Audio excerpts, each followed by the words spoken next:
অন্তর্বর্তী সরকারের প্রধান উপদেষ্টা ডক্টর মোহাম্মদ ইউনূসের সঙ্গে সাক্ষাৎ চেয়ে চিঠি দিয়েছেন যুক্তরাজ্যের সাবেক সিটি মন্ত্রী টিউলিপ সিদ্দিক। যুক্তরাজ্যের সংবাদ মাধ্যম দ্য গার্ডিয়ানের এক প্রতিবেদনে এ তথ্য জানানো হয়েছে। চলতি সপ্তাহে তার লন্ডন সফরের সময় চলমান বিতর্ক নিয়ে আলোচনার সুযোগ চেয়েছেন টিউলিপ। এই সফরে ব্রিটেনের রাজা প্রিন্স চার্লস এবং প্রধানমন্ত্রী কিয়ার স্টারমারের সঙ্গে সাক্ষাৎ করবেন ডক্টর ইউনূস। চিঠিতে টিউলিপ লিখেছেন, তিনি আশা করেন একটি বৈঠক ঢাকার দুর্নীতি দমন কমিশন প্রচারিত ভুল বোঝাবুঝি দূর করতে সাহায্য করবে।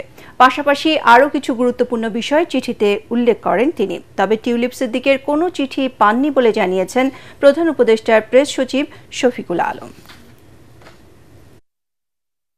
জানেন যে বাংলাদেশে 5ই জুন থেকে একটা ছুটি চলছে, ঈদুল আজহার ছুটি। বাংলাদেশের অফিস আদালতগুলো সব বন্ধ। মানে এই চিফ অ্যাডভাইজার অফিসে আমরা এই ধরনের কোনো চিঠি আমরা পাই। এমনি এই ধরনের চিঠি যদি পাওয়া যায় তাহলে আসলে সিদ্ধান্ত কি হতে পারে? এটা তো আগে তো চিঠিটা তো পেতে হবে, দেন তো কথাবার্তাটা আসবে না। ওনার তো বিভিন্ন বৈঠকগুলো তো নির্ধারিত, সেক্ষেত্রে এরকম তো বললাম আগে চিঠিটা আমরা পেয়ে নেই, তারপরে এটা বিষয়ে আমরা কমেন্ট করতে পারবো।